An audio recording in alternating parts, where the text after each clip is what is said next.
Hello, everybody, and welcome back to yet another episode of the New Era Lions with David Pyke. I'm thankful for you guys coming back to the show. I know it's been a while since I did a show. Obviously, I didn't have a show last week, and I do apologize for that. I was really busy because your boy David, he decided to forget where he put his keys to his car, and he had to deal with quite a couple of problems as far as, where's the car keys? Then figuring out how to get into the car, making sure the car would start. It was just an absolute nightmare. It was an absolute mess. There was just simply, I couldn't avoid it. I couldn't get around it. And that was just me being, stupid. I didn't actually do my job. I didn't actually make sure that I was actually prepared to find my keys, and I had work and a whole bunch of other things. It was not a very good weekend for me last week. And you know what? That is what it is. I'm sorry that I couldn't make the show, but I am here now. I'm thankful for everybody that's going to show up for the show. I'm thankful for everyone that's going to watch the show post streaming, obviously. So thank you all for coming into the show, and let's get it started. We already got a comment from Justin Davis. He says, "Hey, David, what's up, my friend? Hope you have a great stream today. I'll be tuning in." Thank you, Justin. I do appreciate it. I do appreciate everyone that is going to tune into the show, like I said. Today's been a bit of a busy day. I had work. I had to go and do a funeral, and that was at 1 o'clock. And then I had to run an errand for somebody else. So I've been out on the road practically almost all day today. So I'm kind of happy to get a chance to just sit down, not have to worry about anything, and just talk some Lions football with y'all, and just kind of enjoying the whole process for what it is. So here's the thing. Obviously, as we all know, the season's over for the Lions. The Lions, they finished the year 9-8. They finished second best record in the division of the NFC North, which is great, especially considering the fact that the Lions were literally, as we know, they were in the basement last year. They were 3-13-1, jumping from 3-13-1 to 9-8, and you're literally one game out from the playoffs. That's a massive improvement. Like, there's just simply no way around it. You can't sugarcoat it. You can't try and say this or that. It's a massive improvement. You literally triple your win total, and you go from being the laughingstock of the NFL almost to being a team that is one game removed from the playoffs. And I think that speaks high volume to what this organization was able to do in the offseason, because let's just call it for what it is. This team really didn't do anything totally different from what had happened in the previous offseason. Sure, they added a couple of players. Obviously, they went through the draft and they got some free agents, but it's not like this team really went gangbusters and spent a whole lot of money. It's not like they brought in a whole ton of different faces. They simply just stuck to message. They just stuck to what they were planning on doing. And this team went out and they did exactly what they planned on doing. They went out and they competed, they contended, and they were literally one game away from freaking making to the playoffs, which I think that as Lions fans, we have to consider that a successful season. Even though we didn't make it to the playoffs, the fact of the matter is we finished with a winning record, and we're literally one spot out from the playoffs, and we finished the year relatively healthy, which most teams by this time in the year, they've got a plethora of injuries, like a total bevy of injuries. And the Lions actually were on the opposite side of that coin. Most of their players were actually playing and were for the most part healthy. Now, obviously, there are going to be players that are dealing with injury. Frank Ragnow was one, and a couple of others were dealing with injuries as well. But it's like, listen, for the most part, the team was actually healthy, which means going into the offseason, you don't have to worry about these players trying to rehab and nurse injuries. They can spend more time working on their craft and getting ready to actually, get ready for the next season, get ready for the next offseason, spring training, training camp, the whole 9 yards. Bo Booth says, "Hello, David and regulators. I'm watching playoffs while watching DLF. Let's party." Thank you very much, Bo Booth. I totally appreciate it. Chuck comes in and says, "Dave's iPhone stand, when things do happen, we're just glad to hear from you. I understand when things happen. Glad to hear." Yeah, I totally understand that too. I mean, I appreciate you guys being loyal to the show, whether it's doing this show or whether it's doing my other show through Detroit Lions Forum. You guys are absolutely amazing, and I'm totally, totally thankful and grateful for every one of you guys. But again, I have to give out total kudos to the person that believed in me at the beginning of this whole thing and who has supported me through this whole thing. It's been my wife. She's absolutely been a total knockout in supporting me, getting the equipment, providing me all the means to be able to do this. She was my first supporter, and she has stuck by me through this whole thing. So that's what you need, guys. Find yourself a good woman that'll help you out and everything. Many DC5 says the hate for Anzalone to the love for him is funny, but kudos to him. No, I understand exactly what you're saying, Manny. There were a lot of people, some of which that I've worked with, that did not particularly care for Alex Anzalone. And Alex Anzalone, like a lot of other players, he did a lot of redemption work on himself this year. He made a big jump in terms of not only being a leader, but also doing great work as far as being a linebacker. And that's great for him. He's clearly, in my opinion, he's the captain of that defense, which as the middle linebacker, you would expect that to be the case because linebacker, particularly the middle linebacker, is considered the quarterback of the defense. They pretty much have to call all the plays. They have the green dot on the back of their helmet. They're calling out adjustments, audibles, the whole thing. And Alex Anzalone has fit very well into that role this year. But with that being said, the question remains is like, okay, do the Lions make an upgrade at linebacker? I believe they will. The question is, when do they do it? Do they do it with their first-round pick? Or with one of their first-round picks? Do they do it with a second-round pick? I think they're going to upgrade. The question is just who. There's actually quite a couple of linebackers in this year's draft that really intrigue me. Trenton Simpson out of Clemson is one that really intrigues me. Jack Campbell out of Iowa is one that really intrigues me. I'm not saying get rid of Alex Anzalone. I think he's more than deserved a chance to come back and continue to play for the Lions. But I think that linebacking core still needs some reinforcement. I think we need to get a dog that's in the absolute middle that can pair with Anzalone and Rodriguez, and those two that I just brought up, Simpson and Campbell, they would really fit the bill. Chuck Osborne says, thank you. MCDC5 says, intelligence and speed is resignable. Who can come in and QB the defense? I don't think a rookie can. No, I agree with you, Manny. I don't think a rookie can necessarily quarterback the defense like Alex Anzalone can. But I do think that he could be somebody who could transfer his knowledge and his experience to players. Because, I mean, Rodriguez obviously got better and better and better. And by the time the season started, he was clearly starting grade material. And I think he's going to be one of the best steals of the draft, in my opinion. But I also think that with Alex Anzalone, you're kind of limited with what he's going to be able to give you going forward. Like, he's 27, 28. He's not going to get any faster. He's not really going to get any better. That's not to say he's bad. But I truly think that if you really want to take this defense to the next level, you need to find a linebacker that has all the intelligence that Anzalone has, but has more physical characteristics that you're looking for as a sideline to sideline linebacker who can tackle, who can cover, who can do all of those things better than what Anzalone can. I'm not saying that Anzalone's a bad guy. I'm not saying he's a bad linebacker. I like him. I'm just thinking that the defense was the primary problem this year, and you need to find improvements at all levels, whether it's the line, whether it's the linebacker, whether it's the defensive backs. Improvements need to be found everywhere, which is exactly what Brad Holmes said. He's like, listen, the defense finished, 31st, 32nd in the league. It's obvious that they're going to have to put more improvements on the defense. Bo Booth says, Alex had his hands full out in the field as the captain of the defense. As the kids get better, so does his play. That is a good point, Bo Booth. Many says, what if the move is to convert Rodrigo to middle linebacker and QB this defense? It's possible. It's entirely possible that might be what they're planning on doing. Who knows? But again, I also think that if you're going to try and improve this defense, the best way to improve it is to get people that know the defense inside and out. And outside of the linebacking system with Alex Anzalone, what was the other place that when we saw inexperience being put in really hurt us? It was the safety room. When we lost Tracy Walker, there was a huge gap back there that we were constantly getting burned on. And then when Deshaun Elliott was out for a couple weeks, the same thing happened again. So I think having the experience on the back end with Deshaun Elliott and Tracy Walker is paramount.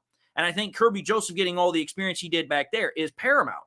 But I also think you need to also get better linebacking talent in the middle and also on the outside to help in that department as well. And also I think you should get some help up the middle on the defensive line as well. I like McNeil, I like Bugs, but I think if you can get a dog like freaking Jalen Carter or even Brian Breesy with that number 6 overall pick, you're sitting really good on that defensive line rotation. Fresh and Fly says, do we franchise Swift and let Okudah walk when the time comes and trade Big V? Oh boy, man, that is a really tough question. Honestly, here's what I would say. I would actually say don't franchise DeAndre Swift, and here's the reason why. I like Swift's talent. I've always liked it. but I don't like the fact that he's not very available. He has injury concerns. He's been able to tough him out. He played through a separated shoulder, and he played through some other things this year, that's gutsy, that's tough, that's a great thing to do. But it's like, listen, if I'm going to bring a guy back, I need to know if he's available. And I know Jeff Okudah had concerns in the first 2 years of his career, but Jeff Okudah in one season, this third season that he's been around, has played more games consistently than DeAndre Swift has. And for the most part, I thought Jeff Okudah had a really good bounce back here. So if I was realistically going to franchise anybody, if you couldn't figure out if you wanted to pay them long term, I would franchise Jeff Okudah and I would let DeAndre Swift walk.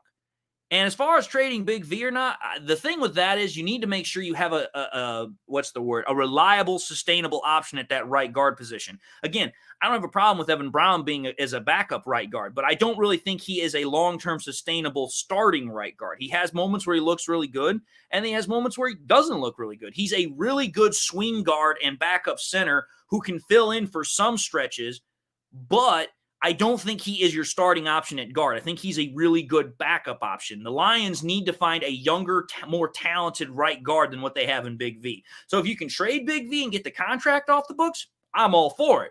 But a 30-year-old guard just coming off of a back injury and back surgery with a huge-ass bloated contract, I'm sorry, I don't really see that happening. I really don't see that changing all that much. And pardon my language there.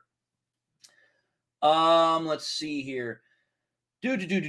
Chuck Osborne says, I agree we need more backup in the linebackers on defense. That's agreed. Many DC5 says, how about the back end? Do you resign Elliott because his play increased once Pleasant was fired? I would bring back Elliott because of his experience. I really would. I think Elliott is he's a great veteran experience and leader in that backfield. And I think he's going to continue to help develop Kirby Joseph and Tracy Walker. I would bring him back. Again, the problem I have with Elliott is that he's never really had I think he's only had one full year where he didn't get injured when he was with the Ravens. And that's great and all, but it's like, listen, again, the biggest problem I have with players that have lots of talent but can't stay healthy is their availability. Again, what's the best ability? It's your availability. And if you can't stay healthy, it's like, listen, you're no good to me. You need to stay healthy. And while Deshaun Elliott definitely stayed a lot more healthy this year than he has in years past, he still missed at least a small chunk of games. I think it was 3 or 4 games because of the whole shoulder injury he sustained at the end of the year, which that's great. But again, I wouldn't sign him to a long-term deal. Maybe a 2-3 year deal, something that's got a lot of bonus money on it, nothing guaranteed. So that way it's a team-friendly deal. Now, I haven't gotten to all your guys' questions here. I actually want to get into the topics of today's show, which the first thing we're going to talk about on today's show is Jameson Williams. Now, here's the thing, folks. I like Jameson Williams. I like his talent. I like his drive. I like his competitive spirit. But I do know that, again, I pay attention to social media. I pay attention to news reports.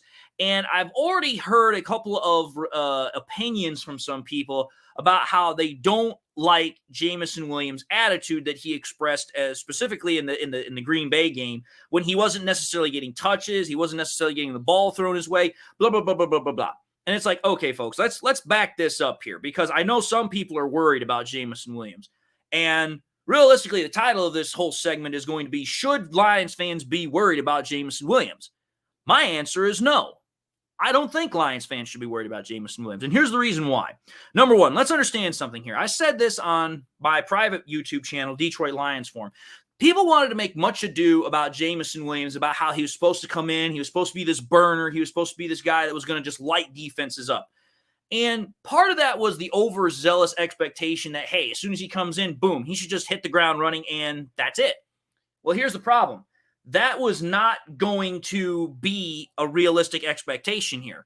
And the reason why is because let's think about this from another wide receiver that we just had as a rookie last year. That was Amon-Ra St. Brown.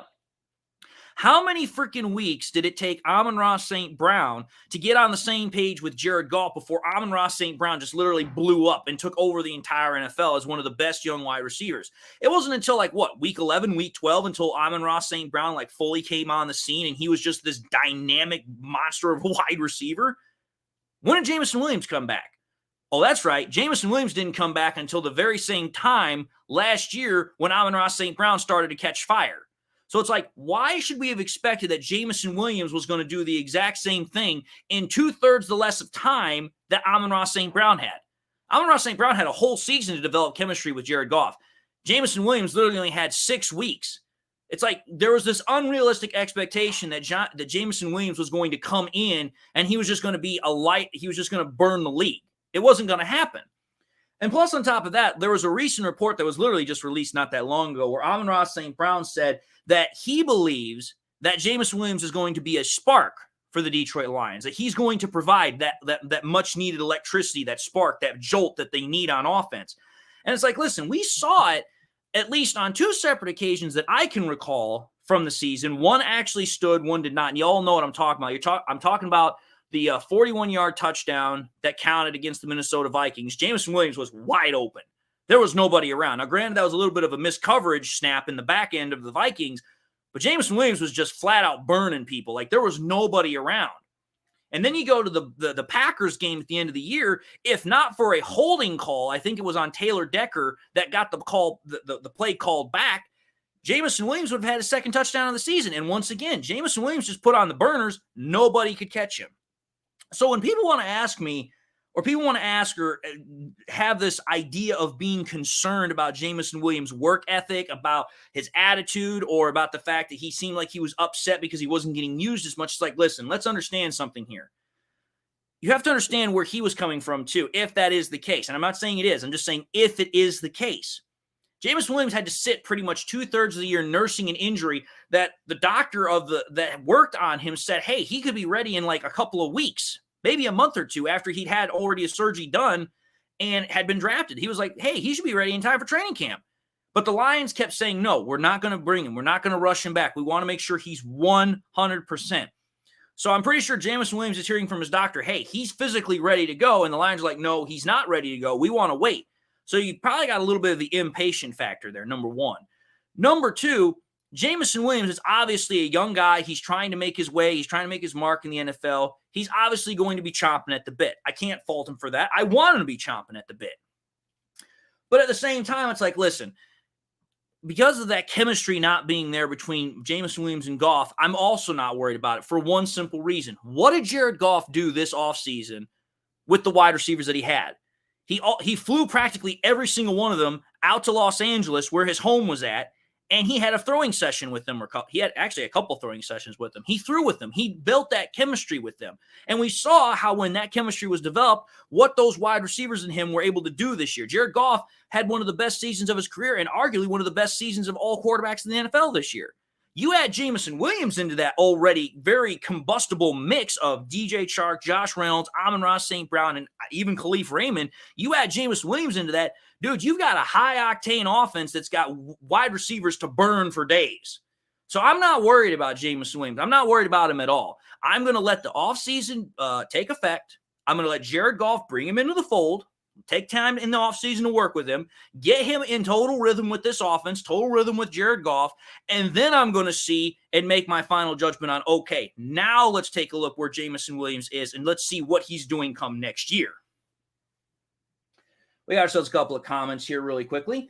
1021 Portrait says his attitude isn't that deep, LOL. He also then says, a guy made a video about this, and I think it's stupid. Bo Booth says J-Mo was young. And here's the thing. Again, everyone's going to have varying opinions on this. I don't know what video you're talking about, 1021 Portraits, if you're still around. I have not seen that video. I'm just saying I've seen various comments on Twitter, on Facebook. I've seen the report about how Brad Holmes said that, what was it? That Jameson Williams was going to have to grind in the offseason, which let's understand something here. These guys are professionals. They've gone to college. They know that they're going to have to work. They're going to have to put the work in. And I'm not at all worried about Jameson Williams' work ethic. He had to bust his butt to get the rehab through, and then he had to make sure he was up to speed at least well enough to where he could go out on the field. I'm not worried about his work ethic. I know some people are. I know some people are worried about his work ethic, his attitude. That's my whole point for this segment here that I just had. I'm not worried about it. I think somebody or a couple of people, they saw something, they over-embellished it. A lot of people got a hold of it. They started spreading it around. It's like, listen, don't worry about the kid.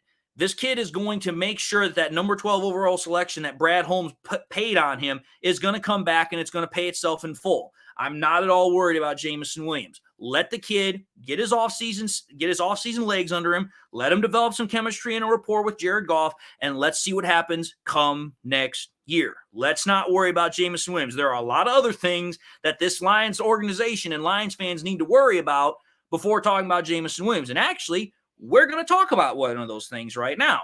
That's going to lead us into our next segment here. But first, I want to take a look at some of these comments really quickly. 1021 Portrait says that the video was a couple of days ago and everyone was so up in arms about it. Fresh and Fly says J-Mo is just a dog who's anxious to play, nothing more than that.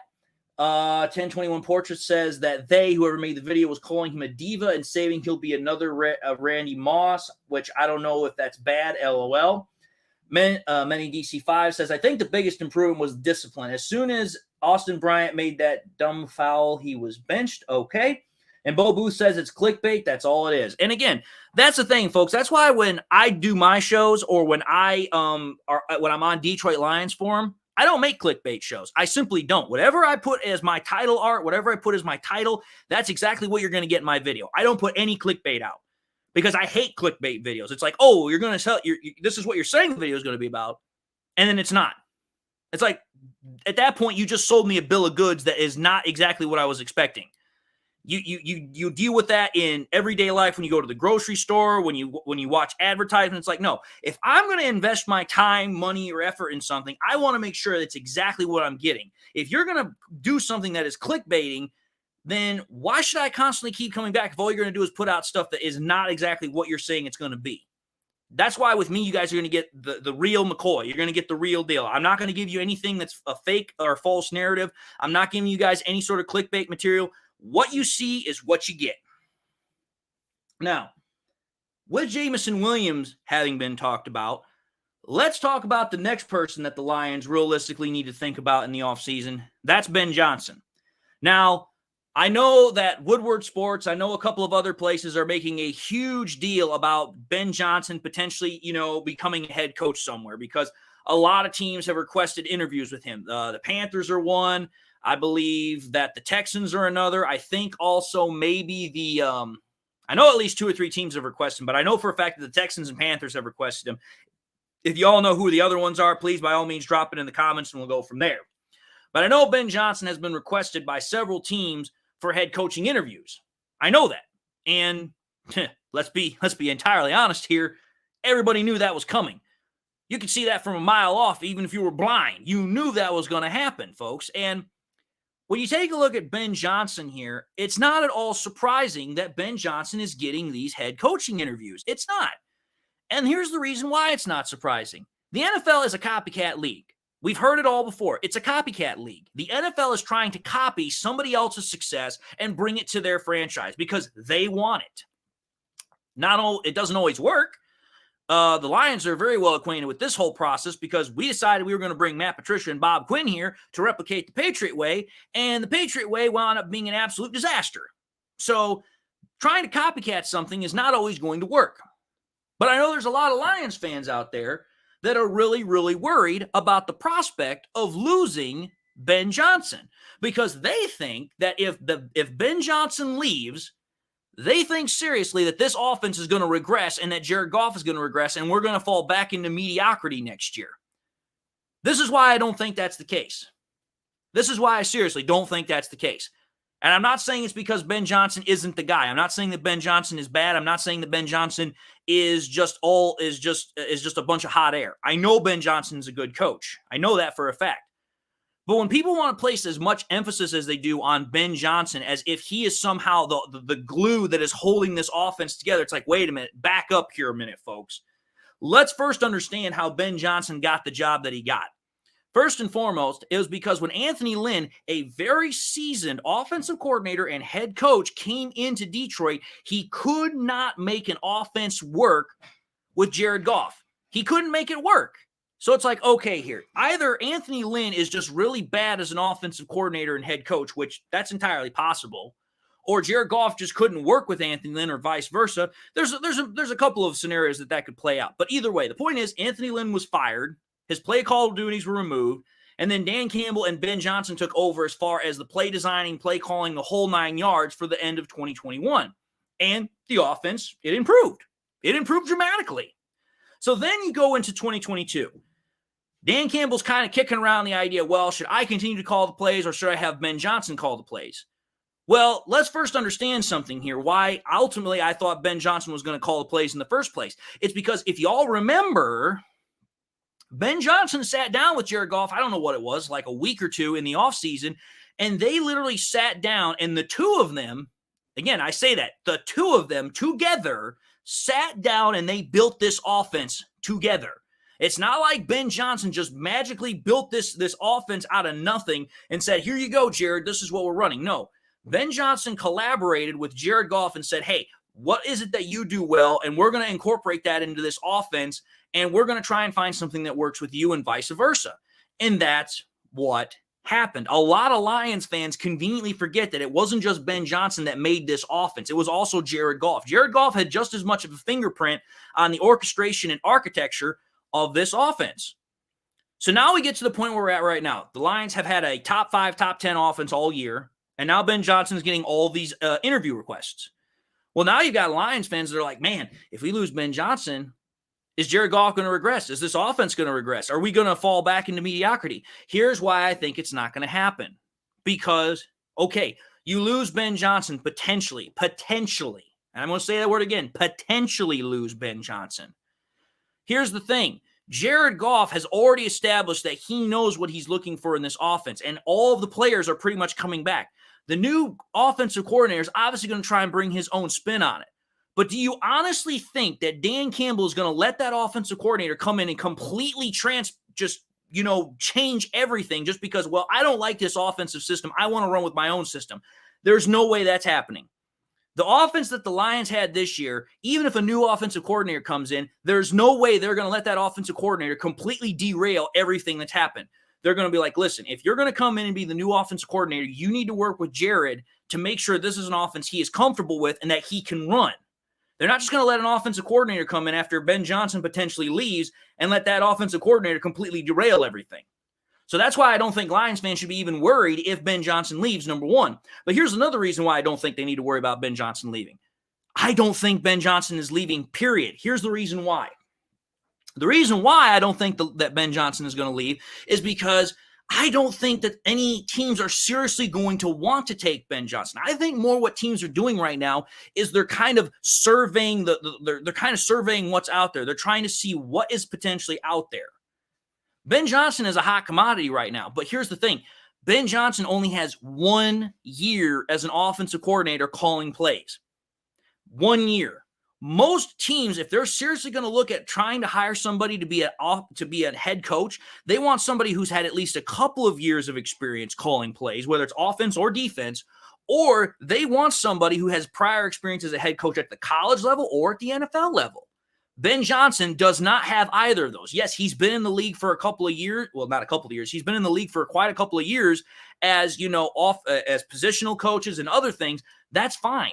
But if you're going to hire a guy as your head coach, you want that guy to have all the experience of being a play caller and being in charge of something. This is the first year Ben Johnson has had that. I don't see these teams seriously giving an offer to Ben Johnson unless he does it for another year or two.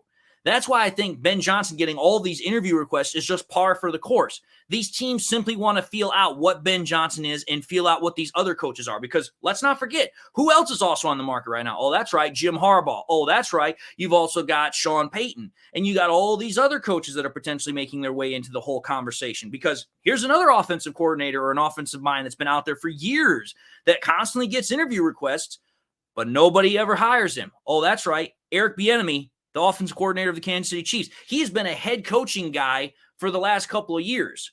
And realistically, people have requested him, but nobody ever hires the guy. So what makes you think that people are going to go after Ben Johnson after having one stellar year when the offensive coordinator out in Kansas City's had stellar year after stellar year after stellar year and nobody's hired him? That's why I don't think Ben Johnson's going anywhere. You've got too many good actual head coaching candidates that are out in the market right now, such as Jim Harbaugh, such as Sean Payton, and even you got Jim Caldwell that's getting interest again. So it's like, listen, you've got all these other guys, and there's like, what, five or six different head coaching slots that are available. I don't realistically think Ben Johnson's going to get one of them. I personally think that Ben Johnson is going to come back. And now that I've finished the segment, I'm going to take a look at some of these comments here really quickly. Fresh and Fly says, we're worried about this because this is the first time in a while we've had something good going for us, and now it's about the possibility of it being stripped away. And I understand that. I get it. Lions fans have been wanting something good for so long, whether it's players, whether it's coaches, whether it's the organization, and they're afraid that, like the kid finally getting what it wants, like a kid getting finally the piece of candy or whatever it wanted, it's just going to have the rug pulled out from underneath it. I understand that. I get that fear. But understand something. The fact that you've got teams that are interested in what the Lions are doing, that means that it's not just the individuals. It's the whole team itself that's working. And I think this team is a lot more deeper than just, hey, it's one person that's making everything work. This is a whole team effort. The players, the coaches, the organization. You take away one piece, it's not like a house of cards. It's not like, oh, if you take out one card, the whole house falls. I don't see that happening with the Lions. This team is way more resilient and it's way more well-built than that. Thank you, Dan Campbell and Brad Holmes. Many DC5 tells us that the Seahawks are killing the 49ers with the bootleg. Well, last time I checked, the 49ers were up 10-0, so it might have changed in that time, but I don't know. Jose Zamora says, Ben is the one calling. The OP plays every close game. It's not Goff or Campbell. Well, I don't agree with you, Jose. I don't agree with you because here's the thing. While Ben Johnson's calling the plays, who's the one out there that's making the plays happen? It's Jared Goff. Jared Goff has to call the checks. He has to call the kills. He has to read the defense. He has to make the throws. That's not Ben Johnson. Ben Johnson's just simply calling the plays. It's then Jared Goff's ability to go out and make the magic happen. Ben Johnson is not going to go out there and make the magic happen. Ben Johnson couldn't do that even if he wanted to. Jared Goff has the play, and then he has to make it work. Yes, I get Ben Johnson has a crucial part, but it's like, listen, Ben Johnson is one individual in the whole process. Jared Goff is the one that has to go out there and make it actually happen. And again, like I said earlier in the segment, if you take Ben Johnson out, they're not going to bring in a new offensive coordinator that is going to completely strip the offense down to its bare bones again and try and rebuild a brand new offense. They're not going to do that. The offensive coordinator is going to have to work with Jared Goff, and Jared Goff's going to be like, listen, this is what works well with us. This is what works well with me. You need to work with that. And if not, then chances are that offensive coordinator is not going to get a job. Fresh and Fly says they just want to see if the system he runs is sustainable. One good year for an offense isn't good enough. Teams have to see if other teams can stop it first before they commit to hiring a guy. Thank you. Thank you. That is a perfect way to look at it. Teams want to make sure that if they hire a guy, it is a sustainable thing that they can get. They don't want a flash in the pan. They don't want a one-and-done kind of situation. They've seen that happen too many times. They want to make sure if they hire some guy to be their head coach, he can do it year after year after year after year. Because teams are looking for their next Andy Reid, the next Mike Tomlins. They're looking for guys like that, guys that can consistently win even if the chips are down, like Mike Tomlin has had the last couple of years. That guy has not yet had a losing season. Even when chips are down, he still finds a way to win. That is the mark of a beautiful head coach that knows what he's doing. And again, don't get me wrong. I think Ben Johnson is going to be a great coach in this league, but he's only had 1 year as an offensive coordinator. I don't see any team that is missing a head coach right now seriously wanting to give him the job because some of those teams have just had that situation. Perfect example. Take a look at the Arizona Cardinals.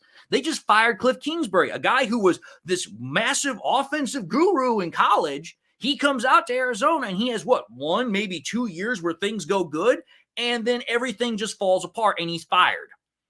I mean, and then you take a look at the Denver Broncos. They just hired Nathaniel Hackett, a guy who is a seasoned offensive coordinator with the Green Bay Packers, and they didn't even wait till the end of the season to fire him. What makes you think that a team is going to hire a 1-year offensive coordinator that had a great year to be their next head coach? That to me just makes no sense. Absolutely makes no sense. Let's see here. Bo Booth says Ben Johnson might be getting these interviews because he's available. There are candidates that are still coaching. That's also another good way to look at it because candidates can't necessarily be interviewed until their teams have been eliminated from the playoffs. Well, like I just said, Bieniemy, he's with the Chiefs. They haven't been eliminated yet. And there's other guys that haven't been eliminated yet either, and they have to wait till they're eliminated. Jose Zamora says, but Ben Johnson is the brain. Ben Johnson is half of the brain. Again, Ben Johnson did not make this offense all by himself. It's not like Ben Johnson just twirled a magic wand and like freaking, the fairy godmother out of Cinderella or anybody else that's got magical powers just say, oh, poing, here's this offense. Now we're going to run with it. No, Ben Johnson is half of the brain to Jared Goff. Because if you honestly think that just Ben Johnson just comes up with the offensive game plan every week and doesn't consult Jared Goff, that's foolish. That's absolutely foolish. Ben Johnson is part of the equation. He is very important to this offense. I'm not going to deny that. But if you're realistically going to think that Ben Johnson is what makes everything work and that Jared Goff is a byproduct of that, then I'm sorry. How did that work with Sean McVay and Jared Goff? Jared Goff was with Sean McVay for how many years? 3 or 4 years? The first 2 years were great. The last 2 years were not so great. So then Jared Goff comes out here and he gets another dude and he does the exact same thing. Is it possible that Jared Goff actually is doing his job and the coaches are doing their jobs with him? Because if it happened only once and never again, then yeah, I would say it was the coaches. But it's happened twice now. I think we have to give Jared Goff some credit here, don't you? Max Hicks says amen to that. I don't know who he's in reference to. Lots of Power says, sup everyone. Jose Zamora says, I just don't want to lose this guy. His plays are so good. The Penei Sewell play, the play against Green Bay, the play against the Jets, and so on. So again, don't get me wrong, Jose. I totally agree with you. Ben Johnson is very innovative. He's very creative. He knows what he needs to do for the most part to get plays going. And again, he has shown that innovation. He has shown that creativity. But again, I don't think constantly, how do I put this? Worrying about something is not going to make it any better. Again, not to go too deep into scripture or into the biblical aspect here, but it's like, what is worrying going to gain you? It's not going to gain you anything. If you constantly worrying about something, all you're going to get is a whole bunch of gray hairs. If it's going to happen, it's going to happen. And the Lions are going to freaking, they're going to find a way to deal with it and they're going to move forward. So us worrying about it is not going to change anything. It's just, we're going to have to deal with it. But again, I'm not choosing to worry about it because of 2 reasons. 1, I can't change it if it does happen. And number 2, I don't think it's going to happen in the first place. So that's why I have the confidence to sit where I'm at and say, I'm not worried about it. Let's see here. We have a couple more comments. Fresh and Fly says, we still have 2/3 Goff and Campbell of our offense if Johnson leaves. Yeah, that's a perfect way to look at it. Augustus St. Troy says, greetings from the planet of Detroit. Bo Booth is saying in response to Jose Z, those plays do not happen in a vacuum. That is a good point. Augustus St. Troy says, indeed, you are correct, sir. Thank you very much. Now, here's the thing, folks. Let's get into the last part of today's show, which is we're going to talk about award winners. Now, I'm not talking about NFL award winners because I know the NFL is going to obviously have their own prerogative on who wins what awards this year. I'm talking about my award winners, and you guys are open to disagree or agree as you see fit. That's totally on you. But I'm going to talk about who I think the MVP is. I'm going to talk about who I think the offensive and defensive player of the year is. And I'm going to talk about who I think the offensive rookie and defensive rookie of the year is. And I'm going to talk about who I think the coach of the year is. And with that, we're going to start. So here's the thing, folks. When I take a look at those various types of awards here, I'm obviously going to start at the top, which is the coach of the year. And I know there are some people out there that would want to say it's Ben Johnson is the coach of the year. And Ben Johnson has got he's definitely got a good, strong claim to be the coach of the year. But I think if we're realistically going to be fair about this, the coach of the year has to be Dan Campbell. And here's the reason why. Again, Ben Johnson did a great job with that offense. That offense has totally done exactly what we expected it was going to do. When we saw all the players it had, when we saw everything being put together, it did exactly what we thought it was going to do. But here's the thing, folks. Who was the coach that got the team to rally from a 1-6 bottom feeder approach midseason to finish 9-8? That wasn't Ben Johnson. That wasn't Aaron Glenn. That was Dan Campbell. Dan Campbell is the head honcho. He is the head man. He has got to be the guy that sets the tone, sets the tempo. He's got to be the guy that constantly gives the same vibe, the same energy, the same confidence every single day. And we've heard it from the players. They're like, listen, Dan Campbell is steady. He's rock solid. He does not change. He's got the same confidence, the same attitude every single day. We're getting better. We're one play away. That's what we heard out of Dan Campbell every single press conference. We are one play away. One play away. And dude, I'll tell you this right now. That is a very hard message to keep when you are 1-6 and you're just like, we're one play away. We're one play away. We're one play away. So think about it this way, folks. You've got a coach that is trying to keep the team together, is telling the media we're one play away. Nobody believes it except him and the players. That coach deserves an award. That coach deserves to be the coach of the year, which is why I think even though the Lions got eliminated from the playoffs, Dan Campbell's a front runner for the coach of the year award because, like, dude, name one other coach that did what Dan Campbell did and taking a team that was 1-6 on the verge of being completely eliminated from the playoffs, and they march all the way back, and they only finished one game short of making it into the playoffs. You go from 1-6 to getting knocked out of the playoffs almost mid-season, and you storm all the way back and you finish 9-8, and you were one game removed from the playoffs. That's coach of the year material right there. That is definite coach of the year material. And we saw that Dan Campbell got better as the time went by. He got better with decision making, he got better with clock management. He progressed and he developed further as the season went on. So that, in my opinion, makes Dan Campbell coach of the year, at least in my book. Now, as far as MVP of the year, I know that there are a couple of people that are going to want to say Jamal Williams, but realistically, I think the MVP of the year has got to be Jared Goff, because here's what I'm going to say, folks. If you take a look at who was the most valuable player to this team in terms of their production, in terms of their ability to find ways to win, that's Jared Goff. First and foremost, folks, let's understand the stats here. Jared Goff finished the year with 3 fourth-quarter comebacks, 3 of them. Furthermore, Jared Goff set several records for the Lions as far as passing records while he was here with the Lions. He broke the season home record as far as passing touchdowns. He set the lowest, He set the lowest record for interception rate here in Detroit. He actually tied for the second lowest rate in the NFL this year. He also helped guide an offense that scored 30 points or more 8 times in the season. Plus, on top of that, over the last 2 months of the season, Jared Goff didn't throw an interception. In fact, he is currently He is the 5th longest streak in NFL history with 324 pass attempts without throwing an interception. That is unreal. 5th longest in NFL history and the current longest streak in the NFL right now. So it's top 5 in terms of NFL all-time history, but currently right now, it is the longest streak in NFL. That's ridiculous. If that doesn't make you MVP, then nothing does. Now, I get it. Jamal Williams, he had himself a great year, which is why, moving into my next award, Offensive Player of the Year, Jamal Williams is the Offensive Player of the Year. Because let's think about it here, folks. Jamal Williams cracks 1,000 yards for the first time in his career. That's an amazing accomplishment right there, because not every running back cracks 1,000 yards. And Jamal Williams has been in the league now for 6 or 7 years? And when he was with the Green Bay Packers, he never got over 1,000 yards. In fact, he never got close to sniffing 1,000 yards. But in his second year with the Lions, he cracks 1,000 yards. And oh, by the way, what else does he do? He breaks Barry Sanders' all-time season rushing record for touchdowns. He gets 17 rushing touchdowns in a season. And who does he get it against? Oh, that's right.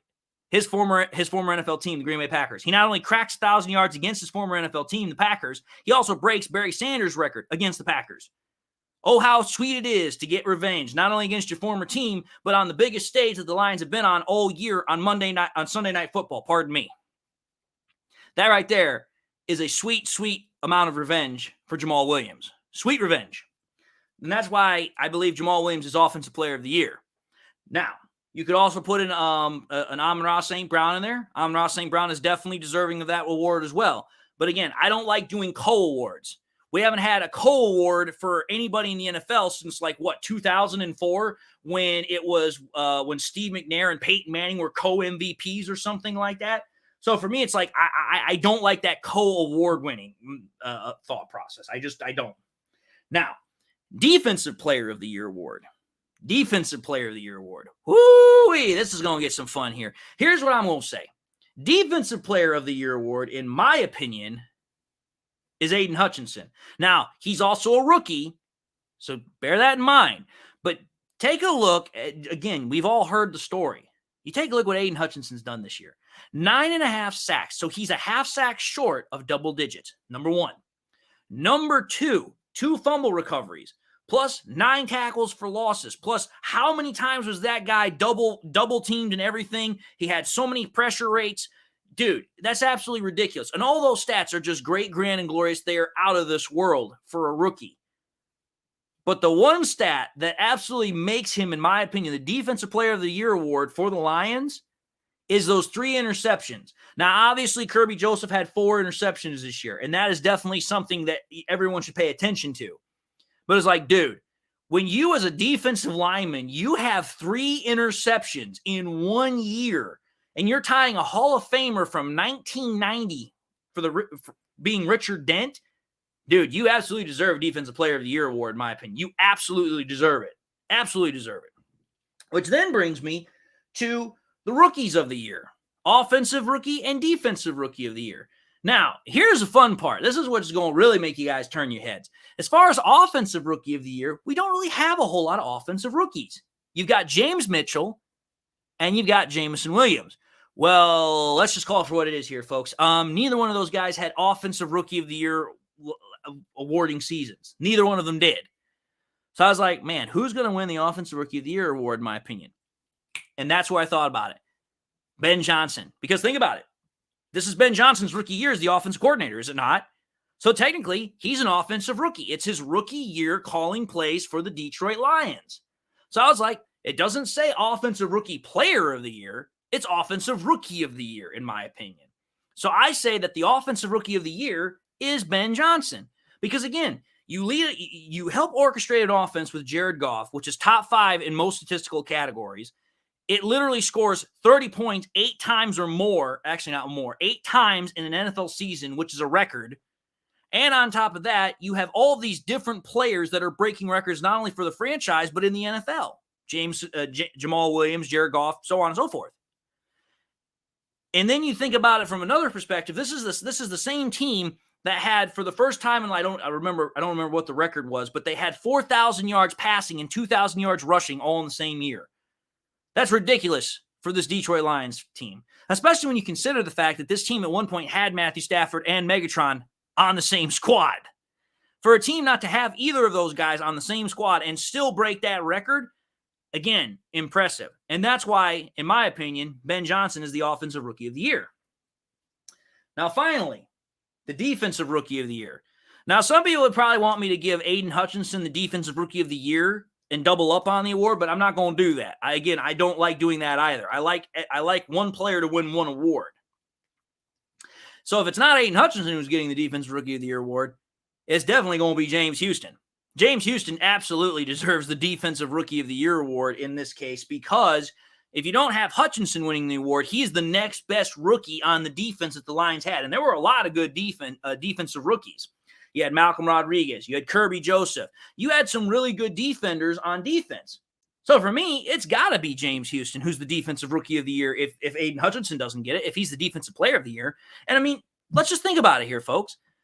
You have James Houston. He comes in over the last, 6-7 games of the year, and he gets 8 sacks. 8 sacks in 6 or 7 games? Dude, that's just ridiculous. That means he's getting almost a sack a game. Actually, it is over a sack a game. It's like I don't know what the math is, but it's over a sack a game. And he, like Aiden Hutchinson, had a 3-sack game, that being against the Chicago Bears the week before we played the Packers. So you consider the work that James Houston did in those 6 to 7 weeks. Imagine what he could do with a full season. If he was able to get 8 sacks in 6 or 7 games, and it's an 18-game season, or an 18-week season, pardon me, it's 17 games in total. With a 17-game season, and that's an 8-game, and that's 8 sacks in 6 or 7 games, that means if you do the math, which the math doesn't always pan out, but just go along with me here, that would mean that the math would tell you if he'd have played the full year, he would have almost 16-something sacks. That is unbelievable for a rookie. That would have broken the rookie sack record held by Javon Curse of the Tennessee Titans in 1999, which was 14 and a half sacks. That's absolutely crazy if you think about it in that mindset. Absolutely crazy. So for me, when I take a look at the awards that I'm handing out here, MVP, Jared Goff. Coach of the Year, Dan Campbell. Offensive Player of the Year, Jamal Williams. Defensive Player of the Year, Aiden Hutchinson. Offensive Rookie of the Year, Ben Johnson, the coach. Defensive Rookie of the Year, James Houston. In my opinion, that's a fair evaluation of what is going on for the Detroit Lions. because all those guys in one aspect or another are extremely important to the Lions' success in 2022. And in my opinion, will be extremely important to the Lions in 2023 because I expect all these guys are going to be back. I expect every single one of them is going to be back.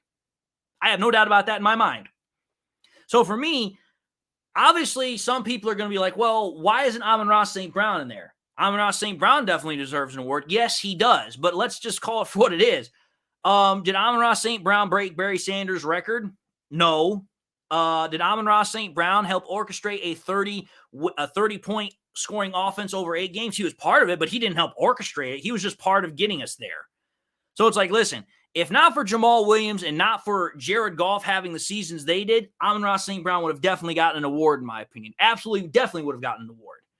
But it's just like, listen, this offense was so good that it's like, yeah, you can't overlook the work that Jamal Williams and Jared Goff did. You just simply can't.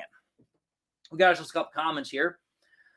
Let's see here. Bo Booth says Detroit is an organization, a system. That is true. Lots of Pyro says all roads lead to Detroit. That's exactly why in 2024, Detroit will be hosting the 2024 NFL draft. Welcome to Detroit #. Absolutely. Absolutely. I honestly also think that in 2023, 2024, 2023, I expect the Lions are going to probably win a playoff game. I actually expect that. I think that's not too far out of the realm of expectations. We were one game away from getting into the playoffs. I do not think it's outside of the realm of expectations that the Lions could actually win a playoff game in 2023. Bo Booth says that MCDC is that man. Fresh and Fly says, to play devil's advocate, he also was the reason they started 1-6, so the league used that against him. I mean, you're not wrong about that, Fresh and Fly. I'm not saying that Dan Campbell didn't have his share of gaffes, his share of risks that didn't pay off, but it's like, hey, you know what? What was it they called it? Campbell's gambles. Yes, that's what they called them. Campbell's gambles. Some of those gambles didn't play off, and you know what? They came back to bite us in the butt, but it's like, you know what? You just got to deal with it. Kyle Webb says, is the defensive coordinator coach coming back? I don't know if Aaron Glenn's coming back or not. I honestly think he is because I don't see, the Lions firing him. He did a very good job down the end of the stretch of the year. And I don't think any team is seriously going to pursue him because of the fact that for 2 straight years, he's been the defensive coordinator of arguably 2 of the worst defensive units in the NFL the last 2 years. Because in 2021, it was the 31st ranked unit. And in 2022, it was the 32nd ranked unit. What team is honestly going to hire a defensive coordinator when his defense is ranked at the bottom for 2 straight years in a row? No team, as far as I'm concerned, is going to do that. So as far as I'm concerned, Aaron Glenn's coming back. The only way Aaron Glenn's not coming back is if the Lions fire him, and that's not going to happen.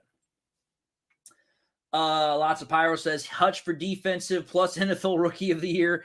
Like I said, I don't like I don't like teams. I don't like players winning 2 awards in the same year. I know what happens, but I don't personally like it. That's why I gave James Houston the Rookie of the Year award, in my opinion. Lots of Pyro says I'd give Dan Skipper an award for the fact he came back from multiple times and became a guard from a tackle and proved himself to be a starter. Dan Skipper is one of those emotional stories, like a Rudy story, if you will. Rudy. He's had a hard journey in the NFL, and when he's gotten his chance, he's played, for the most part, well. I'm not saying he's been perfect, but he's played okay. So for me, it's like, yeah, I can understand that. Jose Zamora says, what do you think if we have the option to sign Daron Payne from Washington? Okay. We're going to talk about that here in a moment because there's also a question here from Orlando on if Ben Johnson leaves, do we look at Cliff Kingsbury? So here's what I'm going to do. I'm going to actually answer that question first, and then I'm going to answer the Daron Payne question. So here's what I got on this. If Ben Johnson leaves, do we sign Cliff Kingsbury? No. And here's the reason why. Number one, Ben Johnson, like I said, I don't think Ben Johnson is leaving. But let's just play your hypothetical situation out here. Let's just ask if he does leave. Do you want to bring in Cliff Kingsbury? Cliff Kingsbury had an offense that for a lot of fans, I'm not one of them, but a lot of fans were like, oh, he's got Kyler Murray. He's got DeAndre Hopkins. He's got all these different offensive weapons. And he couldn't make it work. In fact, it was so bad that by the end of the year, the Cardinals were on what? Their 3rd or 4th quarterback? They had David Blau out there. Our former backup was their starter because they had Colt McCoy injured. They had Kyler Murray injured. It's like, dude, that whole team just fell apart. It really did. And that has been the story of Cliff Kingsbury's teams for years going back to college. The teams start off really hot, and then they just fall apart. I'm sorry. I don't want anything to do with that because let's just say hypothetically we bring in Cliff Kingsbury. The offense starts off hot, and then further on down the year when we absolutely need to win games, we can't get our offense going because Cliff Kingsbury's pattern emerges yet again. I want nothing to do with Cliff Kingsbury. Plus, on top of that, Cliff Kingsbury's offense is nowhere near the same as Ben Johnson's offense. His offense is based more out of the college system. Plus, on top of that, Cliff Kingsbury's offense is based for a mobile quarterback. Jared Goff, even though he has mobility, he is not a Kyler Murray. He is not a Justin Fields. He is not a Lamar Jackson. We all know this. So I don't think it would be a schematic fit there. I just don't think it would work. Plus, I also think that Cliff Kingsbury is going to be looking for a head coaching job because in his eyes, hey, if I can't get a head coaching job in the NFL, I'll just go back to college. I know people there that will hire me, so I don't really think it's going to happen. Now, to answer Jose Samora's question about Daron Payne, here's the thing. I would like to sign Daron Payne because I think he would be a perfect fit for what this team needs. We need a dog in the middle of that defensive line that would really, really impose their will on opposing offensive linemen. But I don't know if Brad Holmes is realistically going to want to open up the wall as much as it's going to be to get him, especially when you consider the fact that number 6, you're not reasonably outside of the realm of possibilities to get Jalen Carter. And even if you do miss Jalen Carter, you can still get Brian Bresee. And Brian Bresee's no slouch from Clemson. So it's like, could you go after Daron Payne? Yes, you could. But the question is how much money is he realistically going to want versus if you use that number 6 overall draft pick to get potentially a Jalen Carter or a Brian Bresee? Those are just questions that you have to ask yourself because, again, the Lions do have cap space this year. They got about, so far they are estimated to have about $20 million. But, again, that's not including the Amazon TV deal. That's not including the expected or estimated jump for the cap space coming into next year. That's just estimated. It's obviously going to fluctuate and jump around the whole thing. Now, we got ourselves a couple of comments also as well. Fresh and Fly says, how many top free agents do you think we can acquire next year with the little money we have? Fresh and Fly also says, Cliff is in Thailand and not coming back to the U.S. because he's getting paid still from his contract. So here's the thing. In my opinion, I think the Lions are realistically, if I had to put a guess on it, I think they're going to sign one blue-collar chip player, one really big blue free agent. That's what I think they're going to do. And I think they're going to do it for the defense. Now, where they're going to do it for the defense, that remains to be seen. But I think if Brad Holmes' drafting strategy stays the way it has, Brad Holmes has not been very high on drafting linebackers. In the 2 years that he's been drafting, he's drafted 2 linebackers both years, but the highest he ever went was the 4th round, and that was when we drafted Derek Barnes. So I honestly think that realistically, if Brad Holmes is going to open up the pocketbook for any position, it's going to be a linebacker. I think that that's the position he's going to open up the pocket or the purse strings for. I don't think it's going to be a defensive lineman. I could be wrong, and I don't think it's going to be a cornerback. But again, I could be wrong. The only reason I don't think that's going to happen is because if you take a look at the draft class this year, there is a deep, deep class of defensive linemen, and there's a deep, deep class of cornerbacks. So why would you'd overspend for players in free agency when you could get one of the top prospects in the draft, especially considering the fact that the Lions hold the 6th and 18th pick this year? The Lions could get a Brian Bresee at number 6, and then they could get a cornerback like Christian Gonzalez. They could get a cornerback like Joey Porter or Jalen Johnson. They could get any one of those guys at those picks. So as far as I'm concerned, if I'm Brad Holmes, I'm opening up the purse strings for like a linebacker because the other guys I can actually get with number 6, number 18. And again, based upon Brad Holmes' past drafting history, he doesn't really seem to value linebackers that high. So that would take guys like Trenton Simpson or Jack Campbell off the board. Let's see here. Lots of Pyro says Lions go get Von Miller. No, Lots of Pyro. That's not going to happen. First and foremost, Von Miller's contract is ridiculously.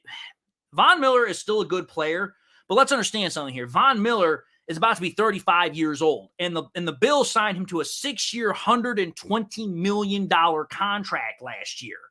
His contract is just grossly overinflated. I get it. He's still a great player, but he's 35 years old. That means by the time that contract's done, he's going to be in his late 30s, early 40s. I'm sorry, that's just not worth it, in my opinion. I know you're kidding, but I know there are some people out there that would realistically like to run with that thought process. Now, Jose Zamora says, how good is Breezy? I've never seen him play. Well, here's what I will say. Breezy, there's a reason why he's considered a top 10 prospect. Go watch his highlights and then ask that question. I've watched a little bit of him. I'll be honest, I haven't watched him as much as I should, but there's a reason why Brian Breezy is considered a top 10 prospect. There is a reason. But anyway, folks, we've reached our hour. So I'm going to say thank you all for tuning in to the New Era Lions with Detroit, with David Pyke. I wanted to say thank you all for coming back. I know I took that week hiatus off because of my whole car situation. So I thank you guys for coming back to the show. We will be back at the next week, thankfully, and hopefully at the same time. So until that time, this is David with y'all signing off. And until next time, go Lions, one pride. And as one of my audience members said, all roads lead to Detroit, baby. So until next time, peace.